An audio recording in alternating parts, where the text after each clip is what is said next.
بسم اللہ الرحمن الرحیم۔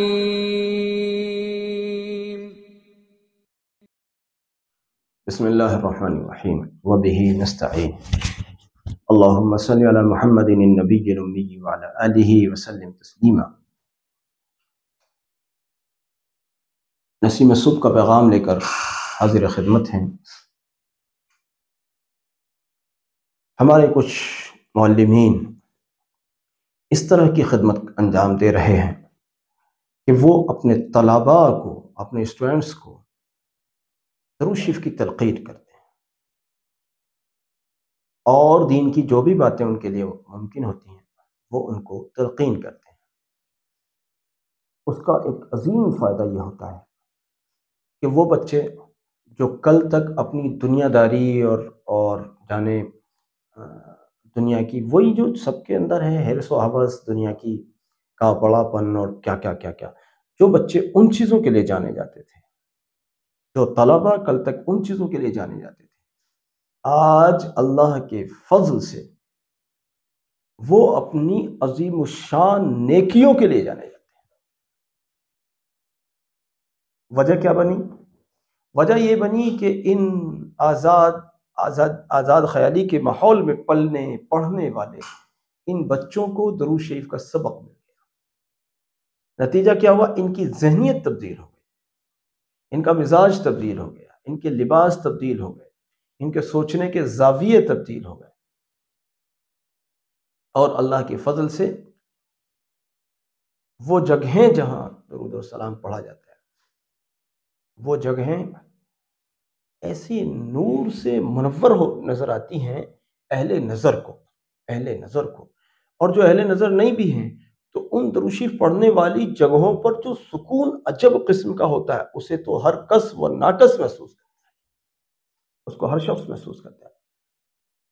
ان طلبہ کی زندگیاں تبدیل ہو گئیں۔ ان میں جو بچیاں پہلے اپنے مزاج کے آزادانہ اور غیر مناسب لباس کو زیب تن کرنے میں اپنے لیے باعث فخر سمجھتی تھی، آج اللہ کا فضل ہے ان بچیوں نے اپنے آپ کو بدل کر رکھ دیا۔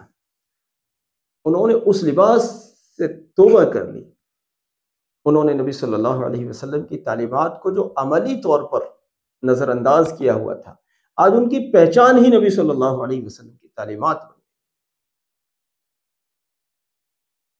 میرے عزیزو، میں نے ہمیشہ یہ بات کہی ہے، اگر آپ اپنی نسلوں سے اپنی آنکھوں کی ٹھنڈک دیکھنا چاہتے ہو، آپ چاہتے ہیں کہ آپ کی نسلیں آپ کی آنکھوں کی ٹھنڈک بنیں،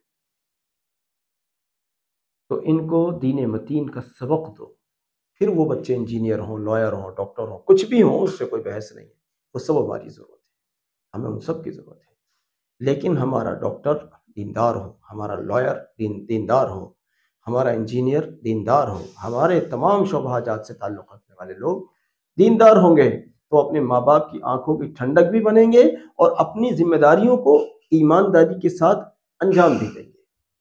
اگر ان کے اندر دینداری نہیں ہوگی تو وہ نہ اپنے لیے وفادار ہوں گے، نہ اپنے گھر والوں کے لیے وفادار ہوں گے، اور نہ اپنے عہدے کے لیے وفادار ہوں گے۔ اور دیندار بننے کے لیے ہر بچے کو مولوی بنانا ضروری نہیں ہوتا، اور ہر بچے کو تو مولوی بنانا بھی نہیں ہے بھائی، ہر بچے کو مولوی نہیں بننا ہے۔ سارے بچے اگر مولوی بن جائیں گے تو ڈاکٹر کون بنے گا، انجینئر کون بنے گا، لائر کون بنے گا، ان سارے کاموں کو کون کرے گا؟ ہر بچے کو مولوی نہیں بنانا ہے، لیکن ہاں ہر بچے کو دین اتنا ضرور سکھانا ہے جس سے وہ سمجھ لیں کہ بھلا کیا ہے اور برا کیا ہے، حق کیا ہے، باطل کیا ہے، حلال کیا ہے، حرام کیا ہے۔ وہ جان لے کہ میرے پڑوسیوں کا حق کیا ہے، وہ جان لے کہ شرعی احکام کیا ہیں، وہ جان لے کہ میرے والدین کے حقوق کیا ہیں، وہ جان لے کہ میرے اہل معاشرہ کے حقوق کیا ہیں، وہ جان لے کہ مسلمانوں کے حقوق کیا ہیں، وہ جان لے کہ غیر مسلموں کے حقوق کیا ہیں۔ وہ سب کو کے درمیان میں ایک اچھا جوان بن کر ابھرے اور سب کے ساتھ محبت کرنے والا بن۔ یہ تو دین ہی سکھا سکتا ہے، یہ تو دین ہی سکھا سکتا ہے۔ اور دین کو سکھانے کے لیے بہت زیادہ لمبے چوڑے پاپڑ نہیں بیلنے پڑتے، جو مختصر ماحول تعلیمی طور پر ان کو دیا جانا چاہیے وہ مل جائے۔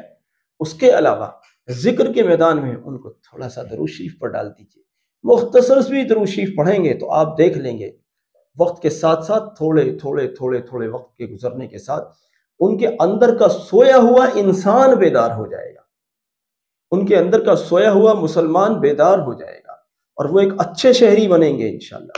ان کی زبان سے جھوٹ ظاہر نہیں ہوگا، ان کی زبانوں سے چغلیاں اور غیبتیں جاری نہیں ہوں گی، ان کے چہرے بے نقاب نہیں پھریں گے، ان کی آنکھیں شہوانی نگاہوں سے نہیں دیکھیں گی، بلکہ ان کی آنکھوں میں حیا آ جائے گی، ان کے دل میں عفت مآب خواتین کا احترام آ جائے گا، ان کی نگاہیں پاکیزہ ہو جائیں گی، ان کی قلوب پاکیزہ ہو جائیں گی۔ اس کے لیے اللہ کا ذکر، اس کے حبیب صلی اللہ علیہ وسلم پر درود و سلام۔ ہم تو یہ چاہتے ہیں، صحیح بتائیں آپ کو، ہم تو چاہتے ہیں کہ آپ کے گھر کا کوئی ایک فرد بھی ایسا نہ بچے جو درود شریف سے تعلق رکھنے والا نہ ہو، ہر شخص درود شریف والا ہو، ہر شخص درود شریف والا ہو۔ کیوں جی، آپ کو درود شریف سے ٹینشن ہو رہی ہے پڑھنے میں؟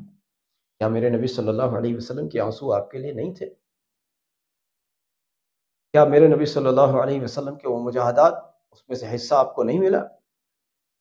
کیا نبی صلی اللہ علیہ وسلم کی وہ عظیم الشان دعائیں، کیا اس میں سے آپ کو حصہ نہیں ملا؟ اگر نبی علیہ السلام کی دعائیں نہ ہوتی نا تو اللہ جانے ہم بندر بن چکے ہوتے، خنزیر بن چکے ہوتے، کتے بن چکے ہوتے، گدھے بن چکے ہوتے، کیا ہم بن چکے ہوتے جو ہمارے کارنامے ہیں پچھلی امتوں کو اٹھا کر دیکھ لو، پورے کتنے لوگ پتہ چلا بندر بن گئے، شکلیں مسخ ہو جاتی تھی، شکلیں مسخ ہو جاتی تھی۔ یہ تو ہمارے نبی علیہ السلام کی دعائیں ہیں۔ آج آپ کچھ بھی کرتے پھرتے ہیں اور اللہ آپ کی پردہ پوشی کرتا رہتا ہے، اللہ تعالیٰ آپ کے عیوب کو چھپاتا رہتا ہے، ورنہ آپ کہتے ہیں اللہ ستار ہے، تو اللہ اس وقت بھی تو ستار تھا۔ اللہ کی شان ستاری ہے بے شک کہ اللہ نے چھپا رکھا ہے ہمارے عیوب کو، لیکن ہمارے نبی صلی اللہ علیہ وسلم نے اللہ سے اس کی اللہ کی ستاری کا واسطہ دے کر کتنی دعائیں کی ہیں۔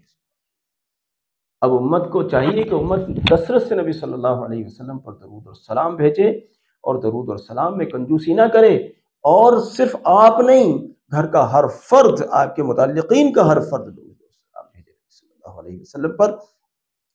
اور صرف درود شریف پڑھنے والے افراد تیار نہیں کرنے ہیں، بلکہ درود شریف کے مبلغین تیار کرنے ہیں، درود شریف کے مبلغ تیار کیجیے، یہ خود بھی پڑھ رہے ہوں اور یہ امت سے پڑھوا بھی رہے ہوں۔